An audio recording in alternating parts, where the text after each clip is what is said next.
శ్రీ బాల త్రిపుర సుందరి దేవి కుంకుమార్చన యాగంలో పాల్గొనండి. సర్వ కష్టాలు తొలగి శుభ ఫలితాలు పొందండి. నమస్తే కామేశ్వరి గారు. నమస్తే నవీన గారు. కామేశ్వరి గారు, అసూయకు సంబంధించి అంటే కొన్ని ఉంటాయి కదా, చెరపకురా చెడేవు అంటారు. అంటే వీడు బాగుపడపోయిన పర్లేదు కానీ వాడు మాత్రం బాగుపడకూడదు అన్నట్టు వాళ్ళని చెడుపుతాడు అనమాట. దానికి సంబంధించినటువంటి కథ ఏమని చెప్తారా? ఉందండి. ఒక గ్రామంలో ఇద్దరు స్నేహితులు ఉంటారు. స్నేహం అంటే ఏంటి, ఏం పెద్ద జిగిరి దోస్తులనేం కాదు, స్నేహంగా ఉంటారు ఇద్దరు.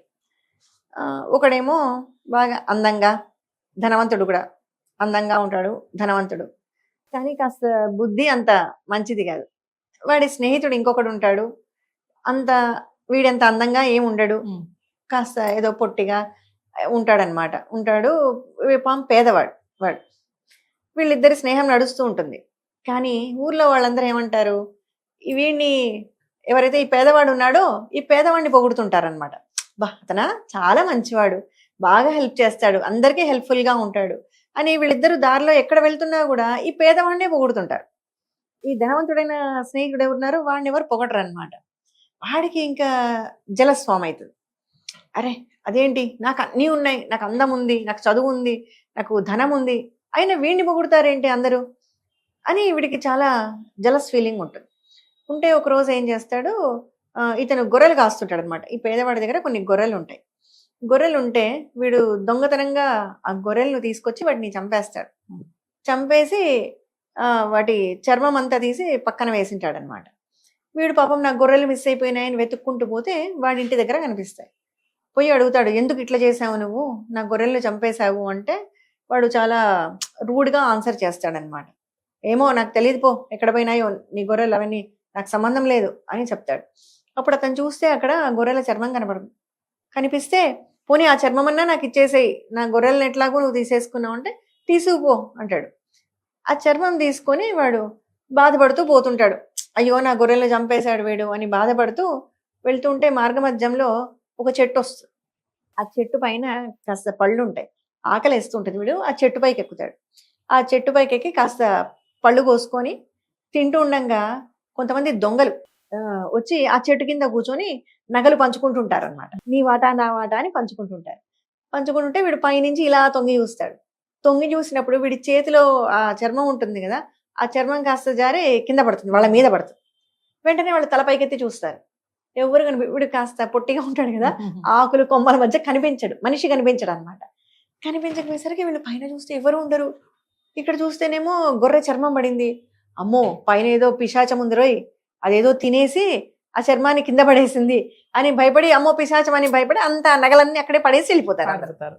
పారిపోగానే వీడు మెల్లగా చెట్టు మీద నుంచి దిగొచ్చి ఆ నగలన్నీ తీసుకొని ఇంటికి వెళ్ళి కొంచెం వెల్ ఆఫ్ అవుతాడు, బాగా సుఖంగా బాగుంటాడు. కానీ స్నేహితుడు కదా పాపం, వీడికి ఏం ఉండదు, అవంతా చెప్తాడు. ఇలా జరిగింది, నువ్వు ఎలా ధనవంతుడు అయ్యావనగానే చెప్పేస్తాడు, ఇలా నాకు నగలు దొరికాయి అని. చెప్పగానే ముందే జలస్ ఇంకా కొంచెం ఎక్కువైతుంది. అమ్మో వీడికి ఇలా జరిగిందా, అయితే ఓ పని చెయ్యాలి అని వీడేం చేస్తాడు, మరుసటి రోజు కొన్ని చర్మాలు తీసుకొని పోయి, గొర్రె చర్మాలు తీసుకొని పోయి అదే పనిగా పర్పస్ఫుల్గా చెట్టెక్కి కూర్చుంటాడు. సేమ్ మళ్ళీ దొంగలు వస్తారు. దొంగలు వచ్చి పంచుకుంటుంటే ఆ చర్మాలు తీసి కిందకి వేస్తాడు. వీడు అదే పనిగా వేస్తాడు. వేయగానే వాళ్ళు పైకి చూస్తారు. ఓర్ని నువ్వా దొంగ వెదవు, పోయినసారి కూడా నువ్వే మా నగలన్నీ కొట్టేశావు అని చెప్పి వాడిని పట్టుకొని బాగా చితకబాతారు. వాడికి హాని చేయాలని చూశాడు, బాగా దెబ్బలు తిని ఇంటికి వచ్చేస్తాడు. ఇంటికి వచ్చేసిన తర్వాత ఆ కోపం ఉంటుందన్నమాట. ఏంటి వీడికి నేను ఇట్లా చేయాలని చూస్తే వాడు ఇంకా బాగుపడుతున్నాడు అని కోపం వచ్చి పోయి వాడి ఇల్లును తగలబెట్టేస్తాడు. ఇల్లును తగలబెట్టేస్తే ఎవరిది, ఆ పేదవాడి ఇంటిని. అంటే ఇప్పుడు పేదవాడు కొంచెం బాగానే అయ్యాడు, కానీ వాడి ఇల్లు తగలబెట్టేస్తాడు.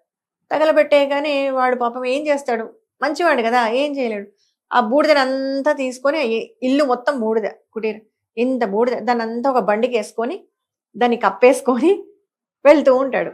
వెళ్తూ ఉంటే దారిలో రాజులు కూడా వెళ్తుంటారనమాట.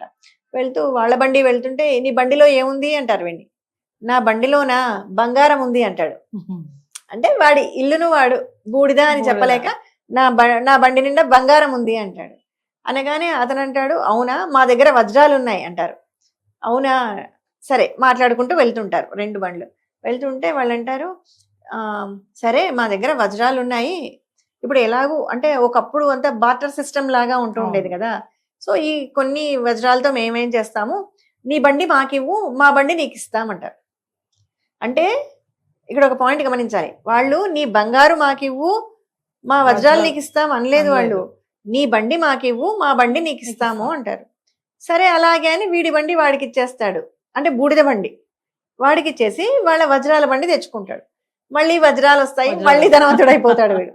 వీడికి మళ్ళీ తెలుస్తుంది, ఏంటి వీడిని ఎలా దెబ్బ కొట్టాలన్నా కుదరట్లేదు, మళ్ళీ ధనవంతుడు అయిపోయాడు వీడు, కానీ ఈసారి ఏదో ఒక ప్లాన్ చేయాలి అని వాడి ఇంటికి వెళ్ళి పాపం వాడు నిద్రపోతుంటే వాడిని ఒక మూటలో కట్టేసి బిగించి తీసుకువెళ్ళి నదిలో పడేస్తాడు. అక్కడ ఏదో ఒక రాయి అడ్డం వస్తుంది, సో ఫ్లోలో కొట్టుకుపోడు, ఆగిపోతాడు. మెల్లగా చేసుకొని ఆ మూట ఓపెన్ చేసుకొని బయటికి వచ్చేస్తాడు. బయటికి రాగానే వీడు వచ్చి చూస్తాడు, అరే వీడు ఎలా బతికాడు, ఎలా వచ్చావు నువ్వు అంటే, అయ్యో నీకు తెలియదు, ఆ మూటలో నాకు ఇన్ని బంగారు నగలు దొరికాయి, అలా నువ్వు కట్టి పడేగానే నేను బయటకు వచ్చేసాను అంటాడు. అనగానే వీడు, అవునా, అయితే నాకు చిన్న సహాయం చేయవా, నన్ను కూడా మూటలో కట్టేసి నదిలో పడేయి, నేను కూడా రేపు అక్కడ దానిలో ఉన్న వజ్రాలు నగలు తీసుకొని వస్తాను అంటాడు. అనగానే నెక్స్ట్ డే సరే అని వీడు బాగా మూటలేసి గట్టిగా బిగించి వేసేస్తాడు. ఏముంది, ఆ ఫ్లోలో కొట్టుకొని పోతాడు. ఎప్పుడు వీడిని చెడపాలి, పాడు చేయాలి అని ట్రై చేస్తుంటాడు, కానీ వాడికి ఎప్పుడు ప్రతిసారి ఎదురు దెబ్బలే, ఆఖరకు కొట్టుకొని పోతాడు. నమస్తే. అలాగే.